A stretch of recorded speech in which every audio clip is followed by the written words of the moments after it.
Short review. Monsters, the Ed Gein story. I figured I'd pop on real quick and do one. It's been like a little bit.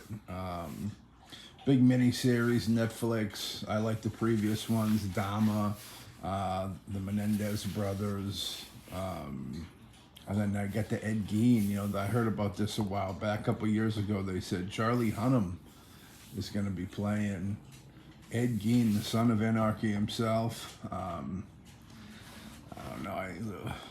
And he wasn't that good looking of a dude. But anyways, went into it. Right off the bat, first Google I had to do was, did he really sound like that? You know what I'm saying? And he had a little thing going, but not quite what Charlie brought to the show. The show in itself, well, it was fun. I liked it. It was pretty good. It's a little all over the place. Jumping into different stories in one.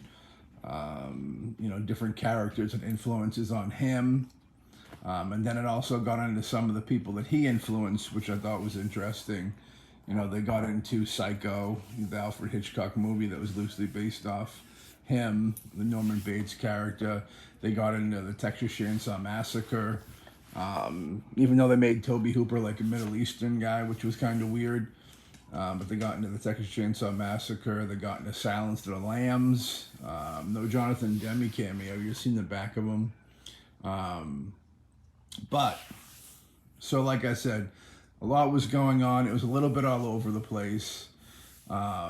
There's times where it sags and you're like, yeah, I don't know if I'm really quite digging on this, you know what I mean? But I think by the end, it kind of pulled itself together and ended strong. But yeah, it was pretty good, you know what I mean? Another thing I looked up, like Richard Speck, he's in there, and they talk about how they used to correspond and stuff, and that was not true, but it does, at the end, it does tie up all the stuff. I think I've talked to some people and they said it was kind of a mind twist and they didn't know what was what and such, but I do think by the end of it they do explain even the things that aren't true, you know what I mean? But overall I thought it was good, you know what I mean? We also had a nice cool cameo in there. Boombastic cast, pal and mine. Happy Anderson was up in there redoing his role for Mindhunter. Spoiler alert.